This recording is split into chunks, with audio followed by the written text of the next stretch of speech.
శైలజ వెనకే అడుగులు వేస్తున్న గోపీకృష్ణకు ఆమెను చూస్తుంటే మనసులో చిన్న అనుమానం కలిగింది. అవును, శైలజగాని తనకు పడిపోయిందా? అందుకే అమ్మతో నిజం చెప్పలేదా? ఈ ఆలోచన రాగానే గోపీకృష్ణ ఛాతీ మరింత విశాలమైపోయింది. భుజాలు మరో రెండించీలు వెడల్పయ్యాయి. వెన్నుపూసను సవరించుకుని మరింత నిటారుగా నడవడం మొదలుపెట్టాడు. శైలజ తనకు పడిపోయిందన్న ఊహరాగానే మరింత హుషారుగా ఈల వేస్తూ నడవసాగాడు. గంట కిందట శైలజ ఎక్కడ నిజం చెప్పేస్తుందోనని ఎంత భయపడిపోయాడు తాను. ఏమీ చెప్పలేదంటే తనంటే చాలా ఇష్టమై ఉండి ఉంటుంది. గంట కిందట తన ఇంట్లో జరిగిన విషయానికి గుర్తుకొచ్చింది గోపీకృష్ణకు. ఏదో పేరంటానికని వెళ్ళిన అమ్మ తిరిగిరావడం తెలుస్తూనే ఉంది. తలుపులు తెరిచిన శబ్దమవుతుంటే పక్కమీద నుండి లేవబోయేంతలో లోపలకు రా అమ్మా, ఇలా వచ్చి కూర్చో అమ్మ మాటలు వినిపించాయి. పేరంటం నుండి వస్తూ అమ్మ ఎవరినో వెంట తీసుకువచ్చిందని తెలుస్తూనే ఉంది. బయటకు వెళ్ళాలా వద్దా అని ఆలోచించుకునేంతలో మా అబ్బాయని చెప్పుకోవడం కాదుగాని చదువు తప్ప వేరే విషయానికి ఏదీ పట్టదు మా వాడికి. ఏ సంవత్సరం చదువుతున్నాడంటే అవేవీ నాకు తెలియదుగాని కిందటేడు కాక ఆ కిందటేడు వైజాగ్లోనే జాయిన్ అయ్యాడు. అంటే ఇప్పటికి 2 ఏళ్లు అయింది. ఎప్పుడూ క్లాస్ ఫస్ట్ వాడిదేనటమ్మా. అందరూ కుళ్ళుకుంటారటమ్మా వీడిని చూసి. మాస్టార్లు కూడా ఎప్పుడూ వాడినే పొగుడుతూ ఉంటారట. మాస్టార్ల దిష్టే నాకు కొట్టేట్టు ఉందమ్మా అని అప్పుడప్పుడు సరదాగా పరాచికాలాడుతూ ఉంటాడు. ఏమిటో వాళ్ల నాన్నగారు ఉండి ఉంటే వాడిని చూసుకుని ఎంత ముచ్చట పడిపోయేవారో. మాకా అదృష్టం లేదు. ఆయన పోయినప్పటినుండి వాడిని చూసుకునే బతుకుతున్నాను. వాడు నా ఆశలను నిలబెట్టి బాగా చదువుకుంటున్నాడు. మరొక్క 3 ఏళ్లలో వాడి చదువు పూర్తయిపోయి డాక్టరుగా ఉద్యోగంలో చేరిపోతే నాకు అంతకన్నా కావలసినదేముంది? అసలు వాడికి ఆ డాక్టరీలో సీటు వచ్చినప్పుడు ఊరంతా పొగిడేశారమ్మా. పోనీలే నీ కష్టాలన్నీ తీరిపోయాయని అందరూ అన్నారు. అందుకే ఎంత కష్టమైనా ఎంత డబ్బైనా వాడిని చదివించుకుంటున్నాను. అమ్మ మాటలు వినిపిస్తున్నాయి. ఎవరు ఇంటికి వచ్చినా వాళ్లకు నా గురించి పొగుడుతూ చెప్పడం అమ్మకు చాలా ఇష్టం. మరి నేను ఇచ్చిన బిల్డప్ అటువంటిది మరి. నన్ను బాగా పొగిడించుకున్నాక అప్పుడు అమ్మా, బాబూ, ఇలారా నాన్నా ఒక్కసారి అని అమ్మచేత పిలిపించుకుని అప్పుడు ముందు గదిలోకి గ్రాండ్ ఎంట్రీ ఇవ్వడమంటే నాకు మహా సరదా. ఆ వచ్చిన వాళ్ళు, అబ్బా, డాక్టర్ చదువు చదువుతున్నావా బాబూ, ఎంతో తెలివైన వాళ్లకుగాని వైజాగులో సీటు రాదట. మీ అమ్మ అదృష్టవంతురాలు. కొంచెం మా పిల్లవాడికి ఎలా చదవాలో చెప్పు బాబూ, వాడిని డాక్టరును చేయిద్దామనుకుంటున్నాం అని మనతో బతిమలాడుతున్నట్లు మాట్లాడుతుంటే ఆ ఎంజాయ్మెంటే వేరు. ఒక్కొక్కసారి ఆ వచ్చిన వాళ్లల్లో అమ్మాయిలు కూడా ఉంటుంటారు. వాళ్లు మనవంక హీరోవర్షిప్తో ఎడ్మైరింగ్గా చూస్తుంటే ఆ థ్రిల్లే వేరు. నేను ఈ థ్రిల్లులు మిస్సవ్వడానికి ఇష్టపడను. అందుకే అమ్మ పిలిచిన వెంటనే ముందు గదిలోకి వెళ్లకుండా నిద్రపోయినట్లు నటిస్తాను. అప్పుడు అమ్మా, పాపం, రాత్రంతా చదువుకుంటూనే ఉన్నాడు బిడ్డ. రాత్రి అసలు పడుకున్నాడో లేదో, ఇప్పుడు నిద్రకొరిగిపోయాడు అంటూ నా గురించి వచ్చిన వాళ్లకు మరింత పొగుడుతూ చెప్తుంది. ఆఖరికి నెమ్మదిగా నన్ను నిద్రలేపడానికి ప్రయత్నిస్తుంది. నేనేమో కళ్ళు నులుముకుంటూ అప్పుడే లేచినట్లు ఏంటమ్మా అని అమాయకంగా అడుగుతాను. అప్పుడు ఆ వచ్చిన వాళ్ల గురించిన చుట్టరికమేదో చెప్పి, నిన్ను ఒక్కసారి చూస్తానంటే వాళ్లని తీసుకొచ్చానురా గోపీ, ఒక్కసారి కనిపించి వెళ్ళిపో అని బతిమలాడినట్లు అడుగుతుంది. అప్పుడు తాను అమాయకంగా ఎంతో విధేయుడిలా అలాగేనమ్మా అంటూ ఆ ముందు గదిలోకి వెళ్లి వారి ముందు దర్జాగా కూర్చుంటాను. మరికాసేపు అమ్మచేత పొగిడించుకుందామని దుప్పటి మొహం మీదకు లాక్కుని అమ్మ మాటలు వింటున్నాను. వాడి కాలేజీలోనే చదువుతున్నానన్నావు, నువ్వే సంవత్సరం జాయినయ్యావమ్మా? అమ్మ మాటలు. మా కాలేజమ్మాయా? కొంప మునిగిపోయింది. నేను కిందటేడు జాయిన్ అయ్యానండి. అయితే మావాడి తర్వాతే జాయిన్ అయ్యావు. వాడి తర్వాత క్లాసన్నమాట నీది. మావాడి పేరు గోపి. నీకు తెలిసే ఉంటుంది అంది అమ్మ. మా సీనియర్ల పేర్లు మాకంతగా తెలియవండి. మా క్లాసు వాళ్లే తెలుస్తారు మాకు. ఆ అమ్మాయి మాటలు. పోనీలే, ఇప్పుడు తెలుసుకుందువుగాని. నిన్ను ఇంటికి కూడా పిలవకపోతే? అదేమిటమ్మా, మన ఊరు చుట్టంచూపుగా వచ్చినా మా కాలేజీ అమ్మాయిని మన ఇంటికి కూడా పిలవవా అని నన్ను దెబ్బలాడతాడమ్మా. వాడికి మర్యాదలవి చాలా ఎక్కువ. అంత చదువు ఉందని కొంచెం కూడా అహంకారముండదు. ఆడపిల్లలంటే ఎంత మర్యాదిస్తాడో చెప్పలేం. ఆడపిల్లలను కన్నెత్తి కూడా చూడడు. నీతో చెప్పకూడదుగాని నువ్వు మా పిల్లలాగే అనిపించి చెప్పేస్తున్నాను, ఏమనుకోకు. బాగా చదువుకుంటాడని మావాడంటే అమ్మాయిలంతా పడి చస్తారట. నీ కోడలిని ఎంచుకోవాలంటే నాకు మా చెడ్డచిక్కు వచ్చి పడుతుందమ్మా. ఎవరిని ఎంచుకుంటే ఎవరికి కోపం వస్తుందోనని అంటాడు సరదాగా. వాడిని చూశాక నువ్వు అంటావు, మీ అబ్బాయి చాలా మంచివాడండి అని చెప్తోంది అమ్మ. అమ్మో, అమ్మ మాటలకు అడ్డుకట్ట వేయకపోతే లాభం లేదు. ఇంకా ఎన్ని చెప్తుందో నా గురించి. నేనంటే తెలియనివారి దగ్గర నా గురించి ఎన్నైనా చెప్పుకోవచ్చు.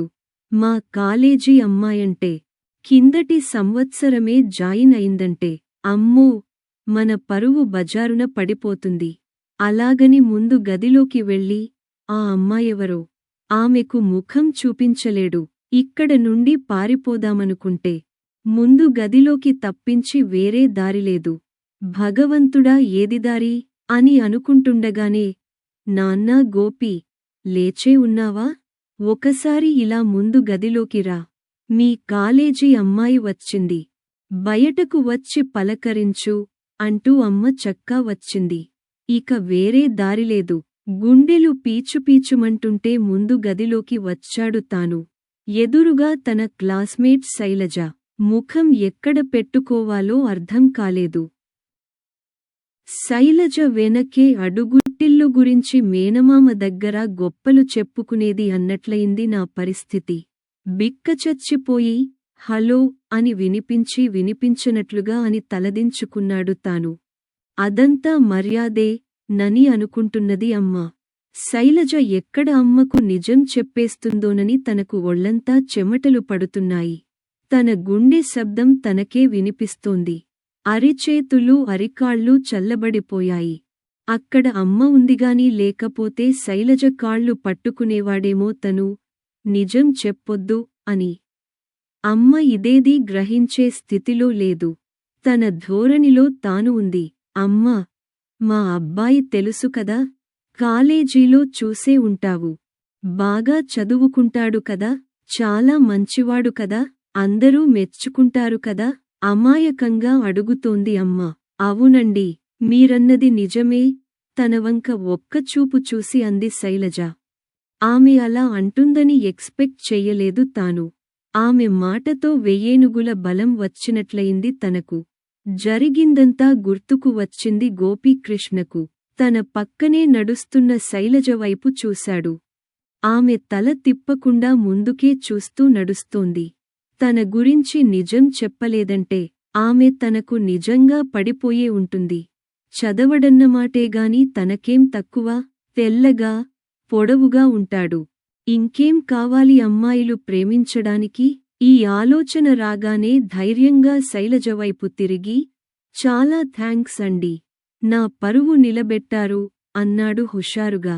గోపికృష్ణ మాటలు విన్న శైలజకు గత 2 గంటల నుండి జరిగిన విషయమంతా కళ్లముందు కదలాడింది. వదినా వాళ్ల అన్నయ్య భార్య సీమంతానికి అమ్మ రావడం కుదరక ఎవరూ వెళ్ళకపోతే బాగుండదని తనను పంపించింది. ఫంక్షన్కి అటెండ్ అయ్యి వెంటనే వచ్చేద్దువుగాని అంటూ.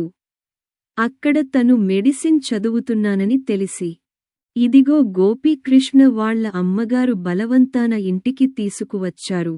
వాళ్ళింట్లో చూసేవరకు ఆ గోపీకృష్ణ ఎవరో తెలియదు తనకు. తనకు జస్ట్ సీనియర్ అయి బాగా చదువుకున్న అబ్బాయి ఎవరో తనకు తెలియకపోవడమేమిటి అని ఎంత ఆలోచించిందో తాను. ఎందుకంటే కాలేజీలో బాగా చదువుతున్నవాళ్లంటే అందరికీ తెలుస్తారు. వాళ్ళ అమ్మగారి మాటలు విని, ఎవరబ్బా అంత బాగా చదువుతున్నతను, అమ్మాయిలందరూ అంత పడి చచ్చిపోయేవాడు, అందగాడు అని బుర్ర బద్దలు కొట్టుకుంది తాను. చూస్తే ఇదిగో ఈ దరిద్రుడు. ఆ అబ్బాయిని కృష్ణ అని కాలేజీలో పిలుస్తారందరూ.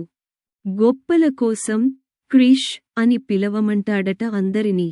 తనకి 1 ఇయర్ సీనియర్ గాని ఫస్ట్ ఇయర్లో పరీక్ష పోయి సప్లిమెంటరీలో కూడా పాస్ అవ్వక మరల తమ బ్యాచ్తో ఎగ్జామ్ రాశాడు.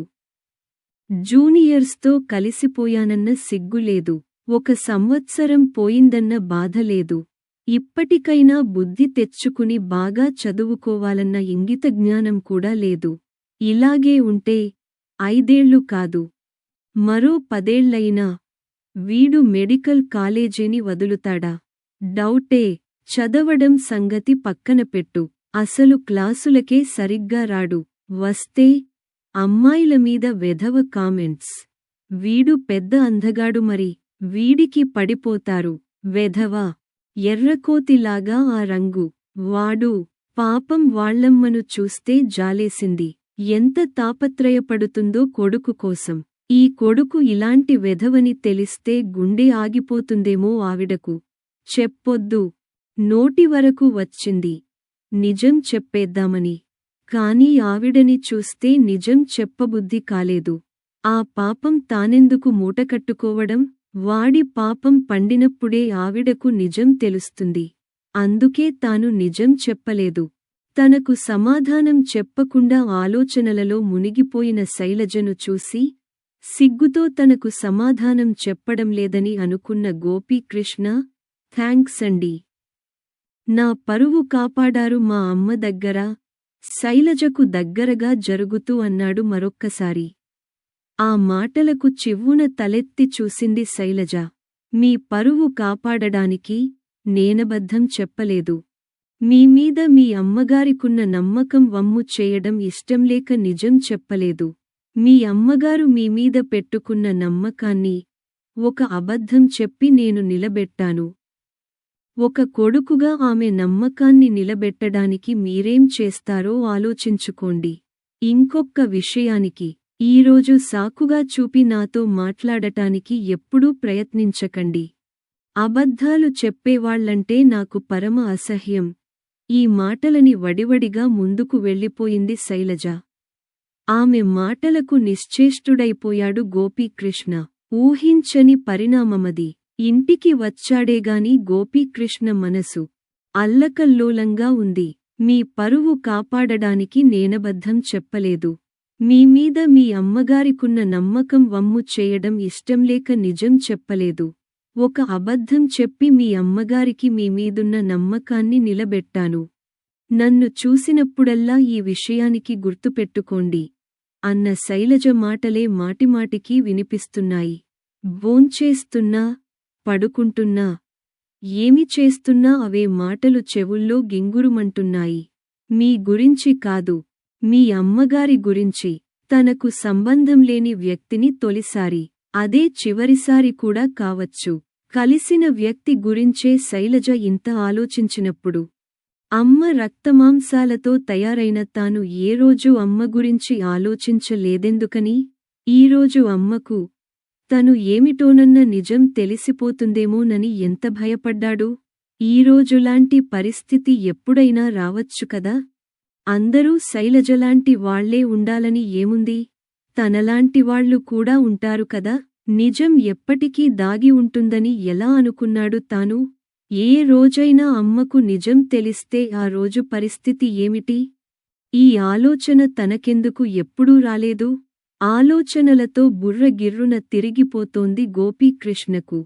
పడుకో నాయనా, రాత్రి మరీ ఎక్కువసేపు చదవొద్దు. నిద్రపట్టక దొర్లుతున్న గోపీకృష్ణను చూసి అంది వాళ్ళమ్మ.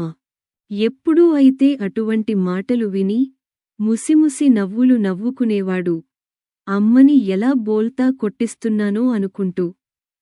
ఇప్పుడా మాట గుండెల్లో బాకులా గుచ్చుకుని బాధ పెడుతోంది.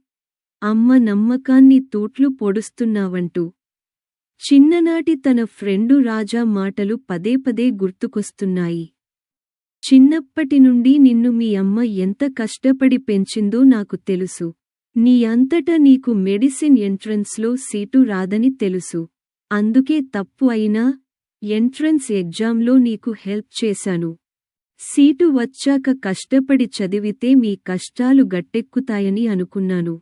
కానీ నువ్విలా చదవకుండా ఆడపిల్లలకు సైట్ కొడుతూ మీ అమ్మకు అబద్ధాలు చెబుతూ తిరుగుతావని తెలిస్తే ఆ రోజు ఎగ్జామ్లో హెల్ప్ చేసేవాడినే కాదు. నువ్వు ఒకప్పుడు నా ఫ్రెండువని చెప్పుకోవడానికే సిగ్గుపడుతున్నాను. నువ్విలాగే ఉంటే డాక్టర్వి కాదు కదా. నర్స్ అవ్వడానికి కూడా పనికిరావు. ఆలోచించుకో. వాడిప్పుడు థర్డ్ ఇయర్కి వచ్చాడు. తానేమో ఇంకా సెకండియర్లోనే ఉన్నాడు. ఇప్పటికైనా చదువుమీద శ్రద్ధ పెట్టకపోతే అదే సంవత్సరంలో ఎన్నాళ్లు ఉంటాడో తనకే తెలియదు. తన తల్లి కష్టపడుతుందని వాడికి సానుభూతి ఉంది. మరి తనకెందుకు ఉండటం లేదు? అనర్హుడిని అందలమెక్కిస్తే ఇలాగే ఉంటుంది కాబోలు. అది తన ప్రతిభ కాకపోయినా మెడిసిన్ సీటు రాగానే తన కళ్ళు నెత్తికెక్కాయి. వచ్చిన అవకాశాన్ని నిలుపుకోలేకపోతున్నాడు తాను. తనకు నచ్చచెప్పడానికి ప్రయత్నం చేసి విసిగిపోయి తనతో మాట్లాడటం కూడా మానుకున్నాడు రాజా. ఒక పక్క రాజా మాటలు, ఇంకొక పక్క శైలజ మాటలు. శైలజ తనవంక చూసిన చూపు, ఆ చూపు తనకు బాకులాగా గుచ్చుకుంటోంది. గోపి మనసులో అంతర్మథనం మొదలైంది. నేను మారాలి. కష్టపడి చదివి ఇకనుంచి ప్రతి ఎగ్జామ్లో పాసవ్వాలి. నేను తెలివైనవాడిననే నమ్మకాన్ని నిలబెట్టాలి. నా భవిష్యత్తును నేను నిలుపుకోవాలి. అమ్మ నమ్మకాన్ని వమ్ము కానియను. బాగా చదువుకుంటాను. అమ్మకు మంచి పేరు తీసుకొస్తాను. మనసులోనే గట్టిగా నిశ్చయించుకున్నాడు గోపీకృష్ణ. ఆ ఆలోచన రావడంతోనే మనసు తేలికగా అనిపించింది గోపీకృష్ణకు. ఈ కథ మీకు నచ్చినట్లయితే లైక్ చేయండి, కామెంట్స్ పెట్టండి. ఇంకా మీ బంధుమిత్రులకి షేర్ చేయండి. ఛానల్ని మొదటిసారిగా చూస్తున్నవారు సబ్స్క్రైబ్ చేసుకుని గంట పైన నొక్కి ఆల్ ఆప్షన్ సెలెక్ట్ చేసుకుని మమ్మల్ని ప్రోత్సహించండి.